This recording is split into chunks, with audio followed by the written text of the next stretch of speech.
Okay, so I got a call from you last night that you were out and you didn't have a blanket or Yep. anything really besides what you're wearing in this photo. Right. And can you just kind of walk me through what happened? Um, Yesterday was a big day for Project Now. We've had some incidences that made the news, and they were big ones. And as many as days as happened, we had some pretty serious uh, things happen. A couple stabbings, and with the liability of us being around the building, they decided to remove us as gently as possible without using any of the uh, civil services that they have. They used it all in house, and they helped us. They folded up the blankets and they bagged everything up and they put everything in uh, staging areas and they labeled everything. So that was fantastic, even though that we was losing our space to be um, due to these other incidences, which we all understood that those are serious incidences and were going to cost a lot of liability.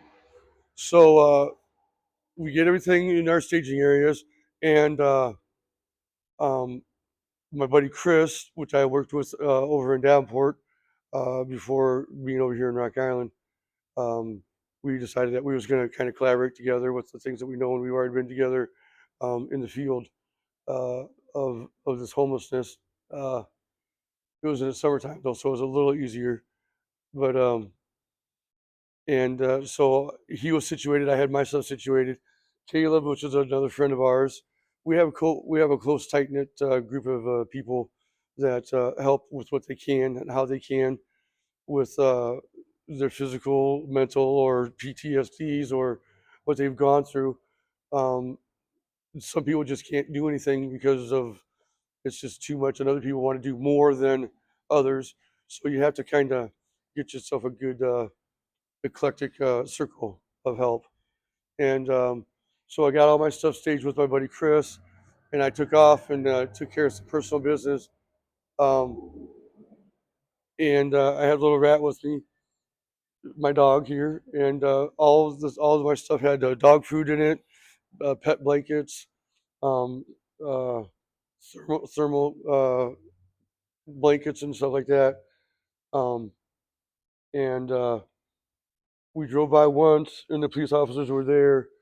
And when we came back around the second time, to see where my friend Chris was at. The police officers were having him move all of both mine and his stuff off that particular area. Where now we was told that it was a good spot because it was going to be well hidden, and another person's been there for a week before we had to move. So we took that on good note, and Ron said that nobody's going to be bothering us over there, um, and we left it all at that. Well, 4 hours later, as I come back around, my stuff's in the back of a landscaping truck in the fourth F-350. Did it have a logo on it or was it It just was a a normal? city. It was a city of Rock Island. Okay. Yeah, and there was two police officers in their cruisers, and there was two worker vehicles, F-350s, or yeah, that had flatbeds that dumped, and all my stuff was on it, and all the rest of Chris's stuff that he couldn't keep getting out of their hands. And I'm at the window saying, "Hey, that's my stuff." The police officers just one police officer didn't even look up as I came up to his window. I took up his whole window. He's a police officer, so why didn't he, look up to see what I was going to do or what I wasn't going to do, or just acknowledge that I was there? Give me 1 second, and I'll give you your answers, or do whatever I can to facilitate. And I stood in front of the landscaping vehicle that they had all of our stuff in, and they pretty much just went really slowly until I got out of the way and drove off. So what Uh, is it like when everything you own is taken? What is that feeling? It's 10:30 at night and you don't have a sleeping bag, you don't have blankets for you or this guy. So he's really yeah. vulnerable as Well, well. that was a big difference. That's something I never had in my life. It was When I it called you was last night, you almost seemed scared. it What was happened it to was you? it was that was probably, yes, one of the first, because the police officers were there. They didn't want to address me, and they didn't want to give me any type of answers or pick up your stuff. We're not dumping it. We're just getting it out of here, anything. And then my main concern was, is just like for anybody else that has a pet that they love very much, a child or a significant other. Um, Because you didn't have a blanket, all you of didn't his have a all of bed, his treats, all of his dog food, the all of his noise. water bowls, and we're there. And the other Where do you pl- think those items are today? Do you think they throw them in a garbage can? Do you think they're holding them somewhere? I think there's a mechanic shop that they use in um, because that's kind of like stealing. That's stealing. I mean, yeah, get it off the sidewalk or get it off the street, but it's not junk. It's not, and How many times have you had to create your personal? Was that the first time that everything's been gone for you, or no, no, it's that's actually been the fourth time, but with yeah, you're saying phones, medication, yeah, walkers. yep. I lost my phone two times ago, and just been kind of been without a phone for like 2 months now. Um, And all the contacts, missing appointments. am I correct that you're a veteran? Yes, I am. When did you serve? I served from '94 to '98. Um, I was in 29 Palms, California. I was in the Marine Corps. Uh, it was a good time, and I don't think that even in the military we would have done something like that.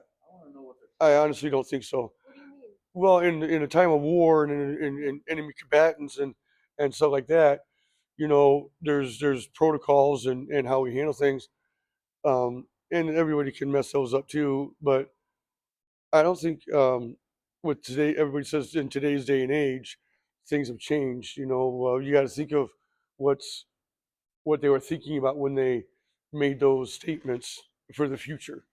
Well, really, uh, stop it. Um, He's like, I got some new blankets. I'm there's trying to there's get in. uh, there's a lot of compassion all the way up until your life in the military, pretty much. You have to follow your orders. You have to know what the mission is, and then everything else is on the back burner there. So you already know where you're at in those scenarios. Now, these are police officers. They're to protect and serve, policy enforcers. Um, they help old ladies across the street, but anymore they don't even do that anymore. I think they trip and put a taser to them before they get to the edge of the other side of the curb. I think, and they were kind of smiling and kind of laughing about it. The two guys that were in the truck that drove away with my stuff on it, they were just shrugging their shoulders and just kind of like, it's up to them, it's up to them. But they were driving slow enough that I knew if I didn't move, I was going to get run over, and I'm not going to get run over. But So what will you do tonight? I'd like to say go hunt some police officers, but that's not going to happen. Even though that they're not acting all that well at the leisure of the mayor, I don't think the mayor would have allowed that to protect and serve and be a part of uh, the service that he wants from his office. Um, but that's what I got from him when I talked to him. Yeah. Now, what goes on behind closed doors and what goes on from the chief down to the patrol officers that do these things, there's a little bit of a telephone game type of a thing, Well, but you have nowhere to go. I have You nowhere to can't. go. You can't be here. Right. You can't be on any private property. You can't really be on public property. Right. Uh,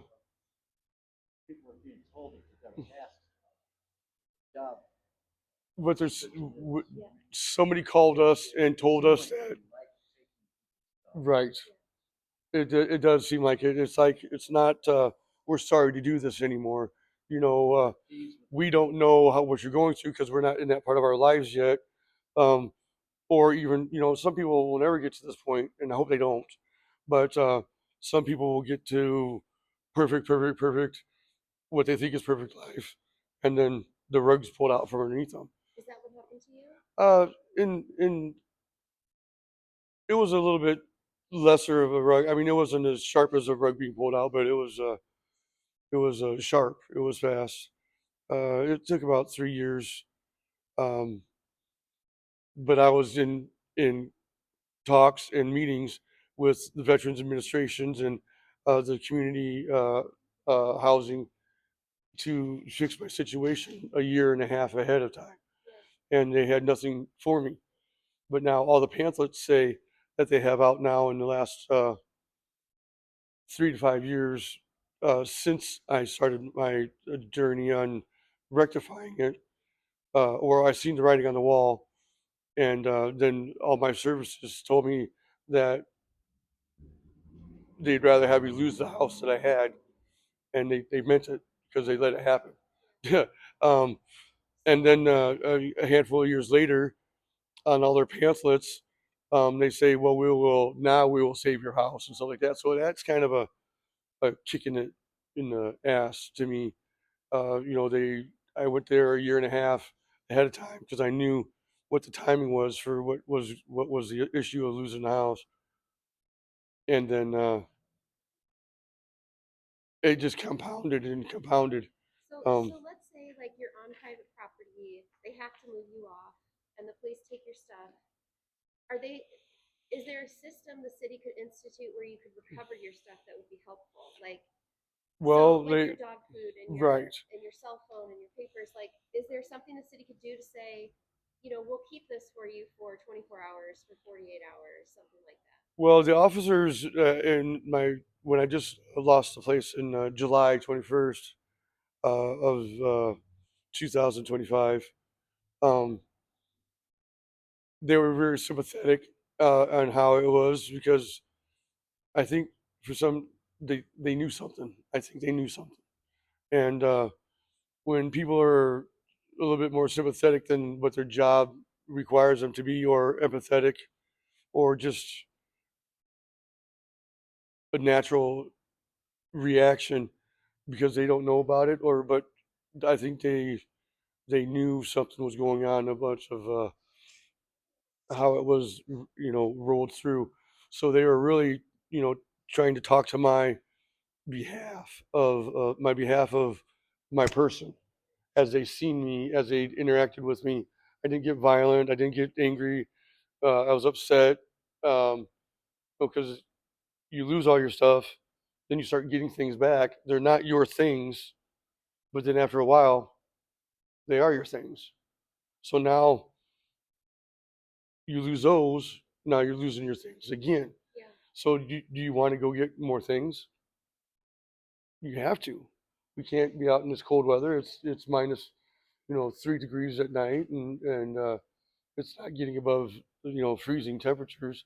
So our hands are, even with gloves on and those hot pockets, are chafing and drying out. And the weather is a little bit different now that I'm a little bit older too, on the skin. And How old are you, if you don't mind me asking? um, I'm 51 now. Okay. I still feel, I know that I've not lost a step or anything like that, but I'm not delusional as far as that goes. I'm still really strong. I can do my tasks that I did for work. And you worked in masonry? I worked in concrete and masonry, and um, did a lot of block walls, did a lot of foundation repairs, did a lot of driveways, uh, sledgehammering, jackhammering, and picking up blocks of every size, shoveling rock, stacking. Do Um, you think you'll do you think you'll be housed again? oh yes, yes, it'd definitely be housed, and because of growing up and going camping and going to the Isaac Walton League type of stuff, and then going into the Marine Corps, uh, I still know how to do those survival tactics, and I still know how to, um, but it hits a little differently when you're not training for it, and you're actually using it Survive. to survive. I've noticed that it seems like the tougher people are the ones left outside the longest? because Because I've noticed people give up going to shelter if they're worried that yeah, it's going to be taking a spot from someone more vulnerable. Or do you think that's true? It seems like more of the men do have. that is going back and forth over the 50-50 line with the more knowledgeable people, the more internally strengthened individuals that have been through similar situations, not to this extreme, but they also have other training and more understanding of what is survival is, what is actually important, and again, that is to the beholder of the person that's important. Can I It, ask you a personal question? And if you don't want me to put this part out there, hmm, just tell me. hmm. But are you currently suffering with any sort of addiction issue? Well, I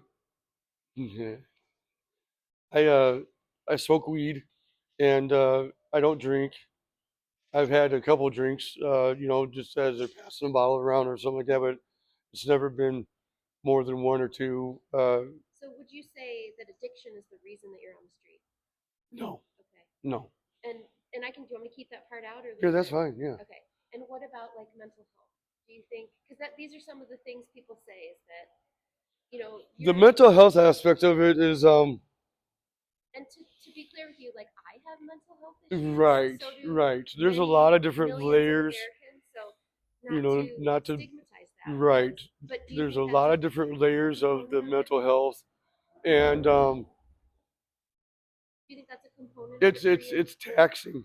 It's taxing on the mental health because just 6 days ago, I noticed that I had 2.5 bags of dog food and a couple treats, bags of treats, and I was like, the last time I had this, and I realized that I had just many dog treats and for a little rat and blankets and bags of dog food.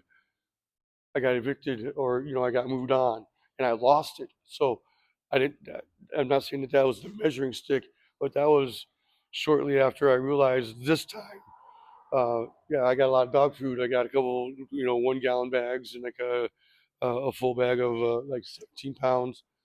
And I was So like, that type of a setback can really mess with your mind it and make you feel it like made it a you've little lost. nervous. And then 3 days later, we're moving out of the project now area, um, which was ours to lose. And I want to say this because Ron is a very stand up man, um, and he did everything he could. And I think he wanted to see, but he also wanted to see us win. It was ours to lose. Um, a couple bad apples isn't everybody, but there was a couple things that Kylie could have stopped one or two of those items from happening. That was the stabbings. Um, What do you think could have stopped it? well,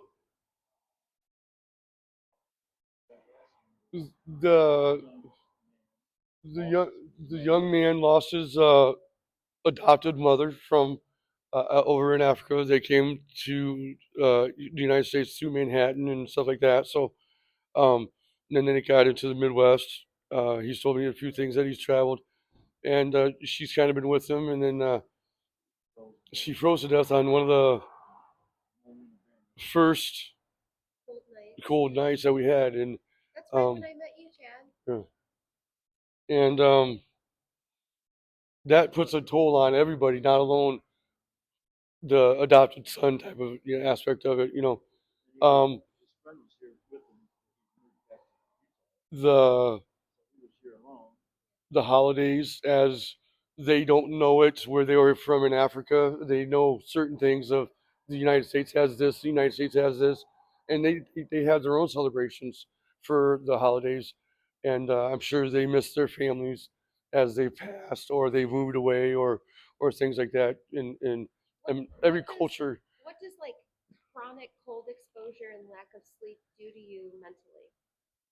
Like, do you think people just getting a break from cold and a good night's rest and food, do you think that changes? that it makes it worse sometimes because you have a relaxing your fingers start, yeah, because you know that you're diagnosed with 3 days, 4 days, just tonight.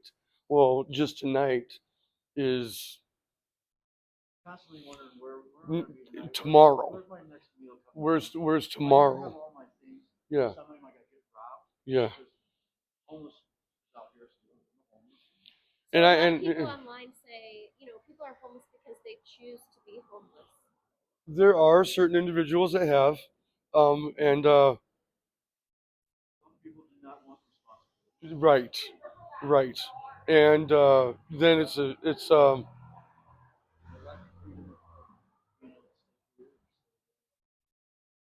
So for some people, temporary shelter is the solution, maybe. correct. Some people need different Right. options and to be able to, especially those maybe suffering or struggling the most. It's Well, almost like a tier, and like this tier of right, needs temporary, reliable, different options. If you burn one bridge, you got somewhere else to go. right, yeah. No toilet, yeah. And there's no outlets. There's not in any of from the Centennial Bridge to the Arsenal Bridge. There is no outlets to charge anybody's phone, whether they're homeless or going to a festival, um, and they forgot to put it on their car charger on the way here to do something. There's no chargers that you can stand even for 15, 20 minutes. And then of course, if you're homeless, then they definitely don't want you standing there. Um, I wish I had $870,000 million to buy a hotel and put everyone in it. And I think it's hard well, for humans that care too, because it's like yeah, yeah, there's a limit to what a yeah. person can do. Well, obviously And not as stressful as it is for you, but well, it's. it does, because I do wake up in the morning if you thinking had, of you. I think about you. I think about you, well, Jared. I I think appreciate about it. Thank Jamie. you. I think about, Yeah. and I pay attention to the weather, and I think about you. Mhm. And I wish there was I wish, and I also think like random people can't solve the problem because it has to be like a coordinated, strategic. The city has to do something. I don't know. I should probably get in the car with my mom, but yeah, yeah. And that's what I truly believe right now is they are uh, they are stealing our things. They are for whatever reason. I think they actually got a little bit of a. Oh, that's Chris. Okay. That's my buddy Chris that had to deal with An it. unfamiliar face to me. Yes, So I'm like, yes. who's that? He uh, he had to deal with the brunt of it, um, and that's why I got a hold of you. I Yeah. called Ashley Harris, the mayor, because it was the police officers that did it, and whether again, that Well, taking somebody's stuff. It wasn't like we was uh, trashed the and area. it was late. It was like, We was in transition yeah. from a place that we was leaving, and you could clearly see those steps developed, Yeah. but yet they still chucked it in the back of a truck. So I'll get out of here, but is there Mhm. anything you want to close by saying, or?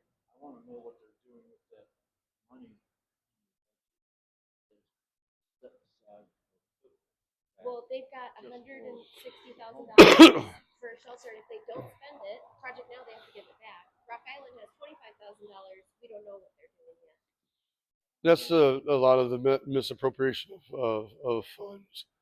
What's more important, what we can all get agreeing on, so that city council meeting is a little smoother. Yeah. Um,